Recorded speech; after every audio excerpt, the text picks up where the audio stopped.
제 마음에는 항상 떠나지 않는 그러한 주제가 있습니다. 그것은 교회입니다. 교회. 교회 하면 어떠한 생각이 떠오르나요? 과연 어떠한 교회가 바르고 건강한 교회일까? 하나님은 어떠한 교회를 기대하고 계실까? 우리 교회는 정말 하나님께서 원하시는 교회일까? 우리 교회는 제대로 가고 있을까? 이 시대에 교회로 세워진다고 하는 것은 어떤 의미가 있을까? 우리가 동수교회라고 하는 이러한 한 교회를 이루고 있다고 하는 것이 우리의 삶에 어떤 의미가 있을까? 이런 많은 것들을 생각합니다.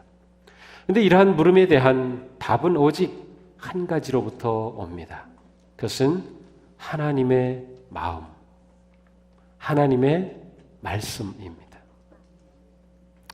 다시 말하면 우리가 원하는 교회가 아니라 하나님께서 원하시는 교회가 되는 것, 우리가 좋아하는 교회 이전에 하나님이 좋아하시는 교회가 되는 것, 내 뜻대로 하는 교회가 아니라 하나님의 뜻이 이루어지는 교회가 되는 것, 이것이 먼저이고 중요하다고 하는 것입니다. 과연 우리 교회는 하나님의 마음에 합한 교회인가요? 정말 하나님께서 기대하시는 그러한 교회 모습으로 세워지고 있는가요? 예수 그리스도는 교회의 머리이시고 또한 교회의 주인이 되십니다. 그러면 우리에게 중요한 것은 정말 예수 그리스도께서 원하시는 교회가 되는 것, 바로 그것입니다. 오늘 우리는 그리스도께서 천사를 통하여 사도 요한에게 주셨던 소아시아 지역의 7 교회의 사자들과 그들을 통해 교회들에게 선포하셨던 말씀을 대하게 됩니다. 따라서 우리는 교회에 주시는 이 말씀을 받기에 기대감과 동시에 두려운 마음을 가지고 오늘의 본문을 대하게 됩니다. 이 말씀에는 교회에 대한 주님의 판단과 주님의 뜻, 주님의 생각이 선명하게 드러나 있습니다. 주님은 교회들을 보시면서 무엇을 기대하셨는지, 또 무엇 때문에 주님이 실망하셨는지를 분명히 말씀하고 계십니다. 어떤 교회는 칭찬을 받고, 어떤 교회는 책망을 받고, 어떤 교회는 칭찬도 받고 책망도 받습니다. 그러면서 주님은 교회들을 향한 주님의 마음과 뜻을 보여주십니다. 오늘 우리가 대하는 첫 번째 교회는 바로 에베소 교회입니다. 에베소는 사도 요한이 유배되었던 단모섬에서 7교회 중 가장 가까운 거리에 있는 그런 도시였습니다. 당시 아시아의 수도라고 불릴 만큼 아주 크고 중요한 도시였습니다. 로마에서 동방으로 가는 무역로가 에베소를 지났고 무역으로 인해 상업이 번창했던 도시였습니다. 에베소는 당시 세계 최고의 도시들 가운데 하나였습니다. 수많은 순례자들이 에베소에 있는 아데미 신전에서 제사하려고 몰려들었습니다. 에베소에 세워진 아데미 신전, 이 신전은 세계 7대 불가사의 중 하나로 꼽히고 있습니다. 방송실 잠자고 있어요. 다음. 이것은 현재 아데미 신전이 있던 그러한 모습입니다.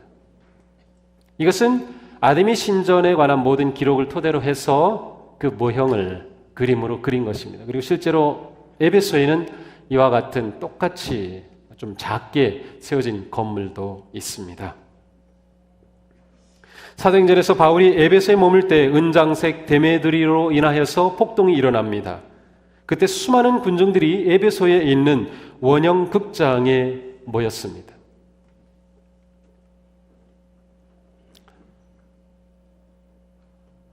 이 원형 극장은 2만 4천 명을 수용할 수 있는 시설인데 그 당시에 원형 극장은 인구의 10분의 1을 수용할 크기로 지었기 때문에 에베소의 인구는 20만 명에서 25만 명 정도였다는 것을 짐작할 수 있습니다.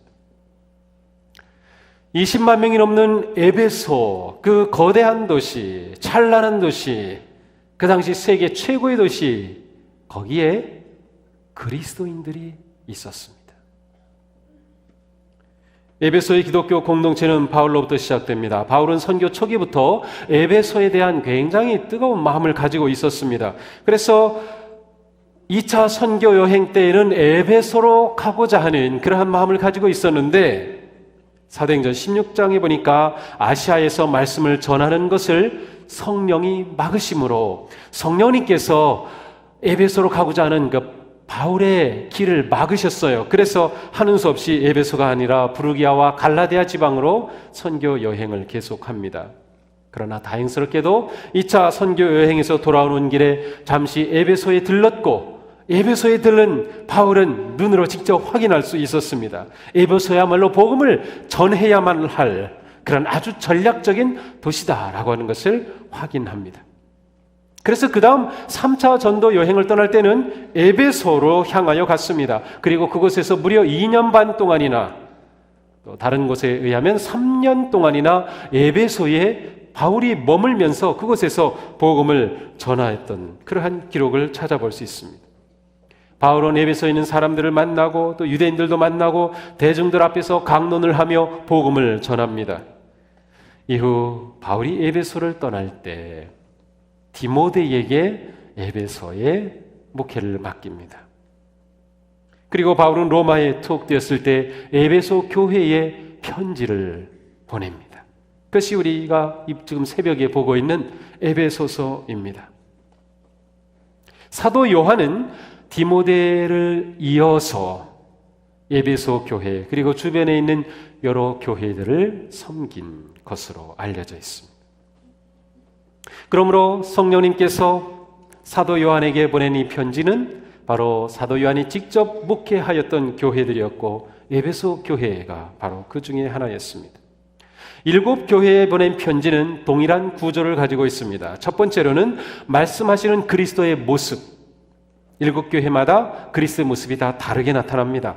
두 번째로는 칭찬하고 격려하시는 내용, 세 번째로는 책망하고 경고하심, 네 번째로는 권면의 말씀, 다섯 번째는 이기는 자에게 주시는 상급, 약속이 담겨져 있습니다.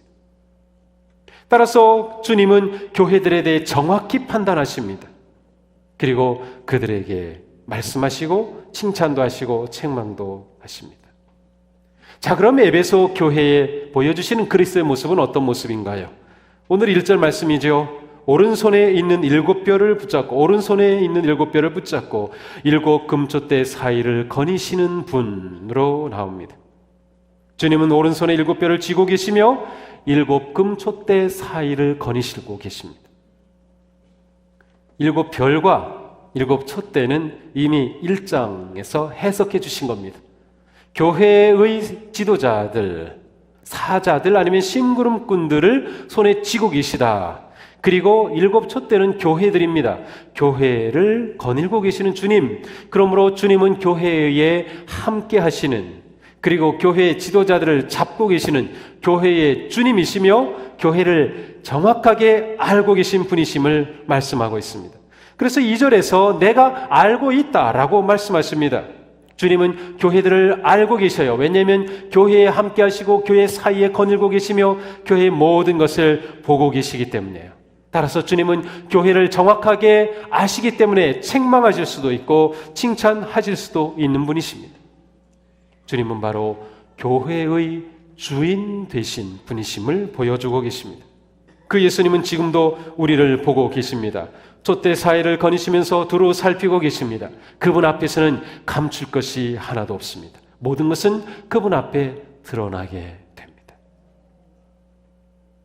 고맙게도 에베소 교회는 주님으로부터 칭찬을 받은 것이 있습니다. 첫 번째는 예수님을 위해 수고하는 교회라는 칭찬입니다. 나는 네가 한 일과 네 수고와 인내를 알고 있다. 내 행위를 알고 있다고 말씀하십니다. 내 수고라고 하는 이 수고는 일반적인 일이 아니라 온 마음을 다해 열심히 땀을 흘리며 최선으로 일하는 것을 말합니다. 에베소 교회는 주님 모실 때에 그렇게 수고하는 교회였습니다. 그러므로 에베소 교회 하면 떠오르는 모습은 성도들이 열심히 수고하는 것입니다. 그들의 얼굴에서는 땀이 흐르고 있습니다. 그들은 모이기에 힘쓰고 일하기에 힘쓰며 살아 움직이는 그러한 교회였습니다. 우리가 어느 교회든 방문하면 그 교회의 분위기가 있습니다. 아주 조용한 교회도 있고 거룩함이 느껴지는 교회도 있고 생명력이 느껴지는 교회도 있고 친절한 교회도 있고 교회마다 다 느낌이 달라요. 근데 에베소 교회는 성도들이 수고하는 교회였어요. 아주 활동적인 그러한 교회였습니다. 주님은 수고하는 교회를 기뻐하십니다. 주님은 수고하는 교회를 칭찬하십니다. 우리 교회가 주님께 칭찬받을 교회라 하면 우리는 열심히 수고하는 교회가 되어야 합니다. 자, 그런데 수고하면 우리는 지금의 교회를 생각하기 때문에 우리 교회에 있는 여러 가지 사역들과 일들을 생각합니다. 또 교회 안에서 있는 여러 가지 양육훈련, 성경을 공부하는 것, 이런 것들을 많이 생각합니다. 그러나 이 당시 교회는 지금처럼 이렇게 멋진 건물에 잘 갖추어진 조직의 그러한 교회가 아니었어요. 아주 초기의 교회였기 때문에 그 교회들은 사실 그들이 하는 수고라고 하는 것은 교회 안에서 어떤 일을 한다기보다는 그들의 삶 속에서 살아가는 삶을 말하는 것입니다. 그리스도인으로 살아가는 삶의 수고가 있었습니다. 내가 그리스도인이기 때문에 세상 속에서 이렇게 살아갑니다 라고 하는 삶의 수고를 말하고 있는 것입니다. 실제로 한 예를 들면 에베소의 마그네시아 신전 외곽에는 당시에 쓰레기장이 있었습니다. 지금도 그 폐허가 남아 있습니다. 무너진 기둥들이 있고 잡초들이 우거진 곳입니다.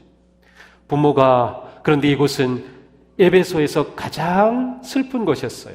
왜냐하면 아이가 태어났는데 부모가 태어난 아기를 그곳에다 그냥 갖다 버렸기 때문에 살아있는 아기를 쓰레기 더미 위에 버려진 아이는 떠오르는 태양빛에 죽어가는 것이 바로 이곳이었습니다.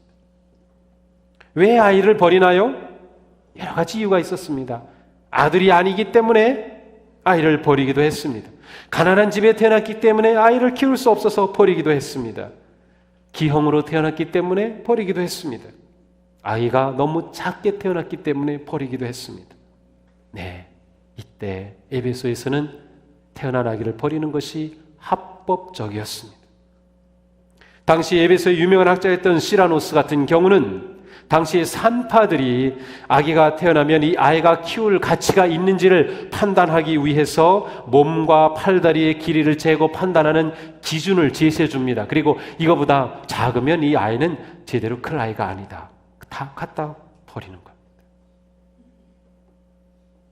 뿐만 아니라 아이데미 신전에는 신전 창기들이 있었기 때문에 그들의 그 현란한 제사의식 가운데 생겨난 아기들이 다 이곳에 갖다 버려졌습니다. 심지어 그 당시 사회 최고의 계급에 있는 사람들은 자신의 재산과 명예와 권력을 지키기 위해서 부담이 되는 아이가 태어나면 그냥 다 갖다 버렸습니다. 그런데 에베소의 그리스도인들은 버려진 아이들을 갖다 키웠습니다. 그러므로 그 당시에 그리스도인들은 누구보다도 아이들이 많았습니다. 길거리 지나가다 여러 아이들이 딸린 가정을 보면 아마도 저 사람은 그리스도이냐라고 말했을지도 모릅니다. 어쩌면 저 아이가 내가 버린 아이일까? 라고 물어보지 않았을까요? 에베소의 성도들은 예수 그리스도의 길을 따르는 자들이었습니다. 예수 그리스도는 생명의 주이시기 때문에 하나님께서 주신 그 생명을 귀하게 여깁니다. 어린이들을 사랑하고 맞아주신 예수님이기 때문에 그들은 버려진 아기들을 데려다 그렇게 키웁니다. 그렇게 살아가는 그리스도를 보며 에베소 사람들은 큰 감동과 영향을 받기 시작합니다. 살아간다고 하는 게 무엇인지, 생명이 무엇인지 보게 되죠. 바로 이러한 삶이 수고로운 삶이었습니다. 나 살기도 힘든데 버려진 아이를 데려다 내 자녀처럼 내 자녀로 삼아 키우는 그리스도인의 삶의 수고. 어떻게 이런 수고로운 삶을 살 수 있었을까요? 사도행전 19장에 말씀합니다. 바울이 세례를 베풀 때입니다. 바울이 그들에게 손을 얹으니 성령이 그들에게 내리셨다. 그래서 그들은 방언으로 말하고 예언을 했다. 그렇습니다. 에베소 교회는 성령님이 충만한 교회였습니다. 성령님의 능력이 넘치는 교회였어요. 따라서 에베소 성도들은 그 성령의 능력과 힘을 얻어서 그렇게 그리스도인의 삶을 살아갔던 것입니다. 우리가 주님의 뜻에 합당한 교회가 된다고 하는 것은 바로 우리 가운데 역사하시는 성령님을 의지하며 성령님의 지혜와 능력을 따라서 순종할 때 가능한 일입니다. 우리 가운데 이러한 수고가 있어야 합니다. 정말로 그리스도의 그 생명의 능력을 가지고 살아가는 삶, 우리가 사는 이 삶, 이 사회 속에 얼마나 악하고 더럽고 추한 일들이 많습니까? 우리가 그것을 정화시켜 나갈 수 있는 삶을 살아가는 그 삶의 수고, 이것이 주님께서 기대하시는 교회의 모습입니다. 어제 우리 교회에서는 해피하우스 11차 섬김이 있었습니다. 우리가 사는 지역의 어려운 가정들을 찾아가서 가정들을 어제는 주로 도배해주는 일을 많이 했습니다. 이러한 수고가 넘쳐나야 합니다. 저는 그러한 상상을 해봐요. 우리가 해피하우스 하자. 우리 교회 성도들 가운데 시간이 되는 분들 다 오시면 그래도 한 300, 400, 500명은 안 될까요? 1년에 2번밖에 하지 않는데 500명의 사람들이 모여서 부평 지역에 있는 어려운 가정들을 찾아가서 도와준다. 분명히 달아질 겁니다. 주님은 또한 에베소 교회를 보면서 복음을 위해 인내하는 교회라고 칭찬하십니다. 에베소 교회 성도들은 극심한 박해를 만납니다. 에베소는 황제 숭배의 중심지였으며 마술이 성행하였고 모든 시민들은 여신 아데미를 숭배하였습니다. 바울이 에베소에서 목회할 때 복음의 능력으로 말미암아 이방 종교 의식과 신전에 쓰이는 그러한 신상을 파는 사업의 매출이 팍 떨어지게 됩니다. 그러자 큰 소동이 일어났습니다. 바로 아데미 여신의 모형을 팔아서 장사하던 이 큰 사업이 망하게 된 것입니다. 이 아데미 여신은 보는 것처럼 풍요와 다산을 상징하는 그러한 신이었습니다. 이렇게 소동 가운데 시작된 교회가 에베소 교회였습니다. 요한이 편지를 쓸 때 바울은 이미 순교하였습니다. 그 후에 시간이 흘렀음에도 불구하고 기독교인들은 여전히 박해를 받고 있었습니다. 에베소의 그리스도인들이 당하는 불이익은 이루 말할 수 없었습니다. 완전히 사회로부터 왕따를 당해야 할 상황이었습니다. 그들의 삶의 터전을 잃어야 할 상황이었습니다. 육체적인 폭력과 위협을 감수해야 했습니다. 에베소를 상징하는 가장 대표적인 사진은 바로 셀수스 도서관입니다. 지금 보는 사진입니다. 이 셀수스 도서관은 당시 세 번째로 큰 도서관이었습니다. 알렉산드리아의 가장 큰 도서관 50만 권의 책이 있었고요. 버가모에 20만 권의 책이 있었고 이 셀수스 도서관에는 12,000권의 책이 있었습니다. 그러니까 이 에베소는 그 당시에 굉장히 학문적인 그러한 부흥도 일어나던 그러한 도심을 알 수 있습니다. 이 사진의 오른쪽에 보면 큰 문이 2개가 있습니다. 그것은 바로 아고라라 불려지는 시장입니다. 아고라라 불리는 그러한 시장으로 들어가는 큰 2개의 문인데 마제우스와 미트리다테스 문이라고 불립니다. 그것은 이 두 사람이 노예였는데 아우구스투스에 의해서 자유인이 됩니다. 그래서 황제에게 감사하며 기념하면서 이 문을 세웠습니다. 그런데 이 문에는 이러한 문구가 있었습니다. 황제 아우구스투스는 하나님이다. 이 문을 통해 들어가면 바로 시장 아고라입니다. 이 시장에 들어가는 문은 세 군데 그 당시에 있었습니다. 아고라로 불리는 이 시장은 에베소 사람들의 모든 것이 일어나던 곳입니다. 이곳에서 무역으로 들어온 많은 물건들이, 그래서 완전히 국제시장이었습니다. 세상에서 만들어진 것은 이곳에서 다 구할 수 있는 상황이었습니다. 이곳에 사람들이 모여서 교제를 하고 친교가 일어나는 사회 활동은 다 이곳에서 이루어집니다. 많은 정보가 다 이곳에서 나누어집니다. 완전히 에베소의 삶의 센터가 바로 이곳이었습니다. 그런데 문제는 이곳으로 들어갈 때마다 문에 있는 향로에 향을 넣어야 했습니다. 그 향은 무슨 향인가? 바로 황제가 하나님이라고 하는 것을 고백하는 그러한 향이었습니다. 황제에 대한 충성의 표시로 향을 붙이고 아고라 시장으로 들어가는 거죠. 자, 그렇다면 그리스도인들은 그 앞에 가서 머뭇거릴 겁니다. 그냥 들어가요? 제발 그냥 들어가. 황제에 대한 충성이 없는 거죠. 큰일 날 일이죠. 향을 하고 들어가요? 황제가 주다라고 고백하는 거예요. 따라서 오직 예수 그리스도를 주님으로 고백하는 성도들에게는 보통 일이 아니었습니다. 많은 에베소의 그리스도인들은 아고라에 들어가는 것을 스스로 포기해야 했습니다.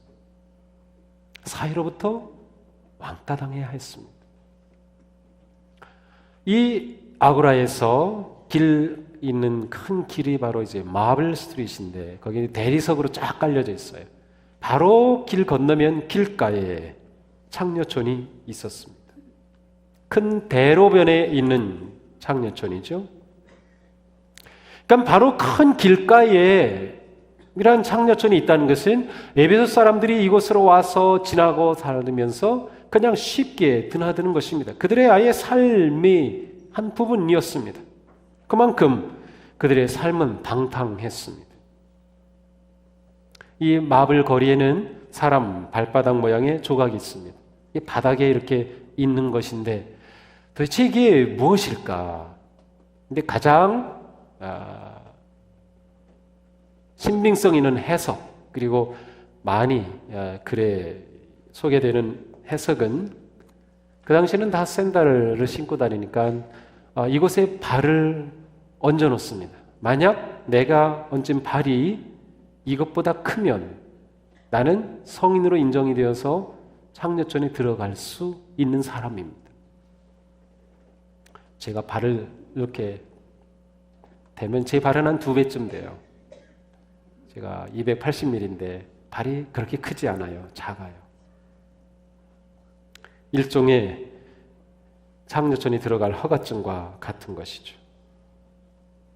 에베소가 바로 이러한 것이었습니다. 국제무역으로 풍요로움과 성적인 타락이 성행했던 것이죠. 에베소에는 14개의 신전이 있었습니다. 이 중에 아데미 신전은 단연 최고의 신전이었습니다. 신전에는 모든 재물이 다 몰려들었습니다. 그래서 에베소의 중앙은행이 이 신전에 있었던 셈입니다. 에베소의 자랑이었던 신전이었습니다. 그만큼 하나님만 경배해야 하는, 예수 그리스도만 섬겨야 하는 그리스도인들에게는 엄청난 도전입니다. 특별히 에베소는 2 황제의 신전이 있었습니다. 황제의 신전이 있다. 그것은 그 도시의 엄청난 자부심입니다. 왜냐하면 황제는 자신의 신전을 세울 도시를 지목하기 때문입니다. 야, 황제가 우리 도시를 신전으로 세울 곳으로 지목했다. 이것이야말로 도시의 최고의 자부심입니다. 그런데 에베소에는 2개의 황제 신전이 있을 정도였습니다. 그 하나는 아우구스투스 황제의 신전, 또 하나는 도미티안 황제의 신전입니다. 이 도미티안이라고 하는 사람은 81년부터 96년까지 로마를 통치한 사람입니다. 바로 지난주에 봤던 것처럼 사도 요한을 반모섬에 유배 보냈던 그 황제가 바로 도미티안입니다. 도미티안이 96년에 살해당합니다. 그 덕분에 요한은 한 1년 6개월 정도 반모섬에 가 유배되었다가 죽지 않고 살아남습니다. 도미티안은 자신의 신전을 세우는 곳으로 바로 이 에베소를 선택했던 것이죠. 그리고 에베소 도시를 내려다 볼 수 있는 그곳에 자신을 황제를 숭배하는 그러한 신전을 세웠습니다. 누구든지 에베소 항구에 도착하면 첫눈에 보이는 것이 거대한 도미티안 황제의 상이었습니다. 황제 숭배는 그리스도인들에게 가장 큰 시험이었습니다. 왜냐하면 황제는 자신을 구세주라고 말하고 자신이 주라고 말하고 자신이 하나님의 아들이며 자신이 하나님이라고 선포했기 때문입니다. 황제가 주인가 예수님이 주님인가? 황제가 하나님의 아들인가 예수님이 하나님의 아들인가? 황제가 하나님인가 예수님이 하나님인가? 그리스도는 이 사이에서 결단해야 했습니다. 로마 시민들이 모이는 모든 축제, 가장 큰 축제에서는 항상 황제가 하나님이다라를 외치는 그러한 의식이 있었습니다. 그리고 그 자리에서 함께 외쳐야만 했습니다. 그러므로 예수님만이 주님임을 고백해야 하는 그리스도인들은 에베소의 그 모든 것으로부터 분리될 수밖에 없어요. 그럼에도 불구하고 에베소 교회 성도들은 사회와 그러면 고립되어 살지 않았으며 그들 속에 들어가서 섬김의 삶, 수고로운 삶을 살았다고 하는 사실입니다. 이런 상황에서 에베소 교회 성도들이 어떻게 했는지 분명히 드러납니다. 3절에 말씀하죠. 너는 참고 내 이름을 위하여 고난을 견뎌냈으며 낙심한 적이 없다. 그렇습니다. 에베소 교회 성도들은 이 엄청난 상황 속에서도 그 모든 것을 견뎌냈습니다. 그 어떤 상황에도 낙심한 적이 없습니다. 그 모든 것을 인내하며 이겨냈던 것이죠. 그 말은 그 모든 상황에서 예수 그리스도를 한 번도 부인하지 않았다는 뜻입니다. 그 모든 상황에서 예수 그리스도 때문에 기꺼이 사회적인 모든 것들을 다 포기했다는 뜻입니다. 그들은 예수 그리스도를 따르기 위해 기꺼이 외면당했습니다. 그들은 결코 그 일 때문에 낙심하지 않았습니다. 그래서 주님은 말씀하십니다. 내가 내 수고와 인내를 알고 있다. 주님이 알아주셨습니다. 에베소 시민들은 그 어느 신전에 가서도 들어보지 못한 말을 듣게 됩니다. 원수를 사랑하라, 부모를 공경하라, 자녀를 사랑으로 양육하라, 주인에게 순종하라, 신실하게 행하라. 그들은 어디서도 들어보지 못한 이러한 놀라운 말씀을 그리스도인들의 삶을 통해서 듣게 되는 것이죠. 그리고 에베소는 그리스도로 인하여서 영향을 받고 변하게 됩니다. 우리가 진정한 교회, 주님이 원하시고 하나님의 뜻에 합한 교회가 되려고 할 때 교회는 도전을 받게 되고 환난과 시험을 당할 수밖에 없습니다. 그러나 어떤 상황 환경에도 불구하고 아름다운 믿음의 공동체로 세워지는, 그리하여 인내할 수 있는 낙심하지 아니하는 교회, 주님은 우리에게 그와 같은 교회가 되기를 기대하고 원하십니다. 에베소 교회 성도들을 생각하면 우리는 너무나도 작게 느껴집니다. 그들이 마주해야 했던 그 문제는 얼마나 컸는지 지금 우리라면 다 그냥 도망갔을 것 같습니다. 과연 이 시대에도 우리는 예수님을 주로 고백하며 세상의 수많은 것들이 내가 주다라고 우리에게 다가올 때 아닙니다. 나에게는 예수님만이 주님이십니다. 예수님만이 생명이십니다. 예수님만이 그리스도이시며 예수님만이 하나님이십니다. 고백하며 과연 우리는 그 믿음을 지키며 낙심하지 않고 담대히 나아갈 수 있는가? 우리 모두가 그와 같은 성도들이 되기를 축복합니다.